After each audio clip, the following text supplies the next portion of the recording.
Right then, welcome back. And today, well, the first thing is you'll have to forgive my voice. I've managed to catch COVID and I'm feeling particularly fragile and rough at the moment, but life goes on.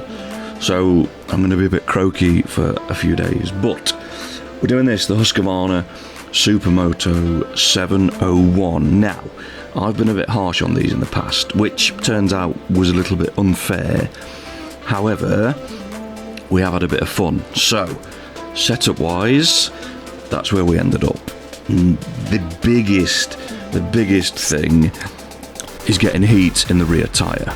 It does not want to have any heat in it whatsoever. So we've had to run the rear end really soft, which means we can't run the front end too stiff. Well, there we go. The gearing is all over the shop. It's quite a difficult bike to find a compromise that works, but I think we've done it.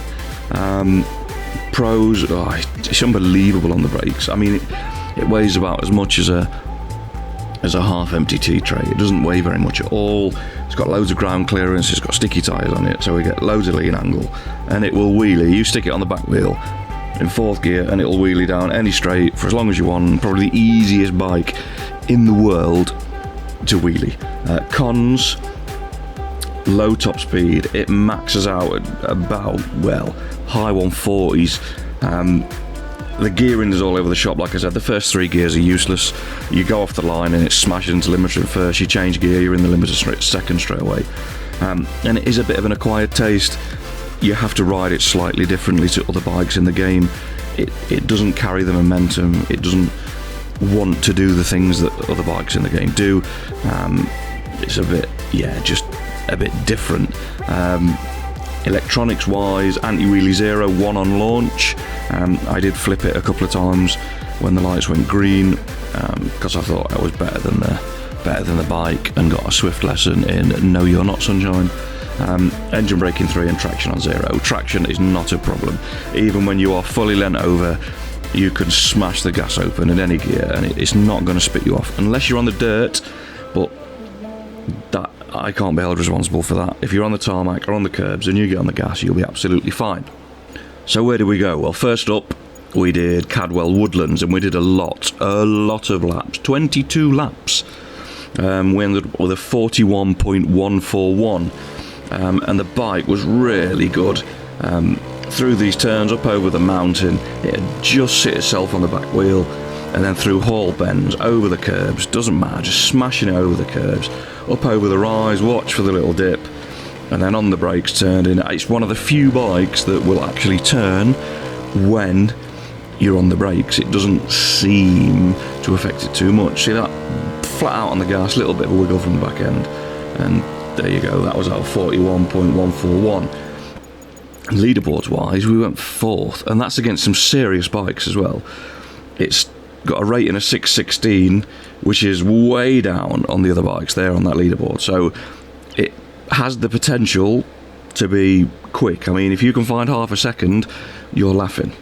Next up, we went to Brand's Indy circuit. Now, wasn't quite as good on this. There's not really any big braking points on the Indy circuit. It was good through this section, through Surtees, and then through the double left-hander, back onto the right-hander through Clark Curve, back onto the start-finish straight. And again, you could just get on the gas. The lean angle helped. I mean, the high centre of gravity with the high ground clearance and everything else, it just helped. And we ended up on a 46.346. Not quite as good as Cadwell Woodlands, would have ended up 12th, but again, the bikes that are above it are so far out of its league. It's unbelievable. Next up, we went to Alton Fosters, one of my favourites. Not quite as many laps. We did a 58.489, and again, through Druids, out onto the little back straight, over the lumps and bumps. It was just mega. Because Alton, you can run over the curbs, and the corners are a little bit faster on the entrance, especially into Lodge. You can get on the brakes, just lifting the back wheel off the floor. You know what I mean?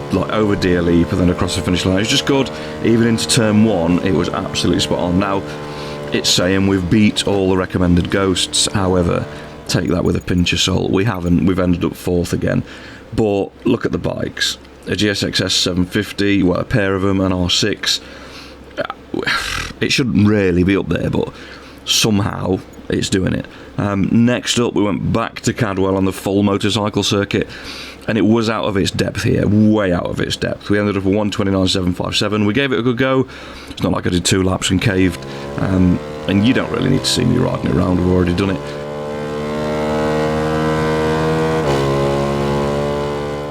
And leaderboards wise, I mean 7th, which I didn't think was too bad to say it's the full Cadwell circuit. Again, look at the bikes it's floating about. So yeah, 129.7, I don't think it was too bad. I mean, it's 2.2 seconds behind the top time, so it's going to have a hell of a job getting up there. Next, we did a time attack at the Mullenbach Schleife on the Nürburgring GP complex.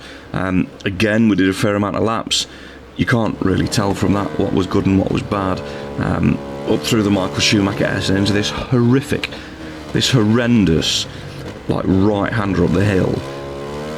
And then that's a horrible corner with a barrier. You don't know where the track limits are, you can't see, it's blind. And then we're into the Ford curve and then across the line. The soft suspension helped, but the bike wasn't nice. Again, it's told us we beat all the recommended ghosts, but that doesn't necessarily mean we've finished top. Leaderboards wise, 5th. I mean, we did a 40.9, top times of 39.9. So again, if you can get rid of a second in a 40-second lap on that, you're doing very well. Then we went to Mugello Short. We did a 57.792. And again, long straights through the actual, like, chicanes. It was okay. But just this killed it. The straight absolutely killed it. When we did the race here, it was just getting hammered. The bikes were just flying past. Yeah, just not a circuit that plays to the Husqvarna's strengths at all. Leaderboards wise, 45th, which we knew it was going to do that because it was nowhere near, was it? Absolutely nowhere near. And then, last but not least, we went to Portimao on the car circuit. Now, if a circuit was going to make this bike feel a little bit shallow, it was going to be this one. And we didn't do bad. I mean, if you look in the top right corner, we're actually chasing down Ian Monk 46, who I've had a few ding-dongs